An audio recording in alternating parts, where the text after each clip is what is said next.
બીજો એક નાનકડો દાખલો ટાંકું. સાહેબ સાયન્સ કોલેજના પ્રિન્સિપાલ તરીકે સર બિપિન સાયન્સ ભાવનગરમાં 1964માં જુદી પડી. તેમના પહેલા પ્રિન્સિપાલ રૂપે રાવ સાહેબ રહ્યા. ભાવનગર એમને માટે નવું નહોતું. ઘણા બધા જાણીતા વિદ્યાર્થીઓ શિક્ષકો હતા.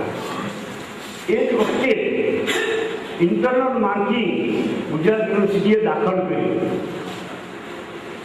અને ડૉક્ટર વી ભટ્ટ કરીને ફિઝિક્સના પ્રોફેસર અને હું એ બંને અમે ઇન્ટરનલ માર્કિંગના 3 વર્ષ માટે ચાર્જમાં હતા. ઇન્ટરનલ માર્કિંગની જવાબદારી ખૂબ જ મોટી હતી. તે જમાનામાં કોમ્પ્યુટર હતા નહીં, એના કેસ વાઇઝ રેકોર્ડ રાખવાના અને છેવટે એમનું ફાઇનલ માર્કશીટ મોકલવાનું હોય. આઉટ ઓફ 30% મોકલતા હતા.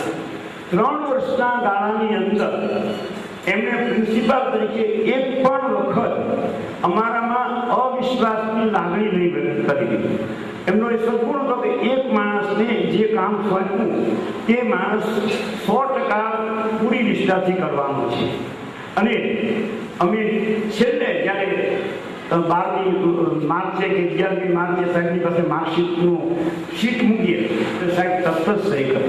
ઘણી વખત કઈ ટકા જુઓ આમાંથી પકડ નહીં. કોણે કર્યું છે? તમે કર્યું છે ને?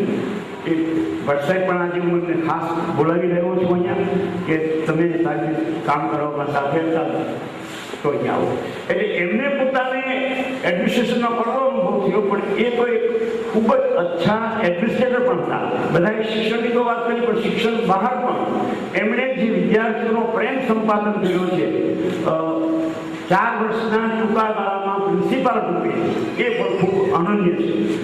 સામાન્ય રીતે આપણને ખબર છે કે કોલેજમાં એક્સ્ટ્રા લેક્ચર્સ ગોઠવેલું હોય તો એક 10 કે 25 કે 50 વિદ્યાર્થીને પણ ભેગા કરવા મુશ્કેલ પડે. વર્ષમાં રાવ સાહેબના દરેક ટર્મમાં અમે એક લેક્ચર ગોઠવતા અને રાવ સાહેબનું લેક્ચર હોય એટલે કોઈ રૂમમાં સમાવી નહોતા શકતા. એને માટે બહાર ચોગાનમાં એ જમાનામાં આદિવાળી ભેગી કરીને 10 જાજમ લાવતા અને સાહેબને માટે બોર્ડની વ્યવસ્થા કરી હોય કે બોર્ડ પર ભણાવે. Pin drop silence of 900 students એ આજે પણ મળ્યા છે. એટલે શિક્ષક માત્ર ગણિતના નહીં પણ આખી કોલેજને જો ખેંચી અને સમગ્ર રીતે જાળવી રાખી હોય અને એમનામાં એમણે દાખલા તરીકે એમણે એક વખત બુલિયન એલ્જીબ્રાનું લેક્ચર 65માં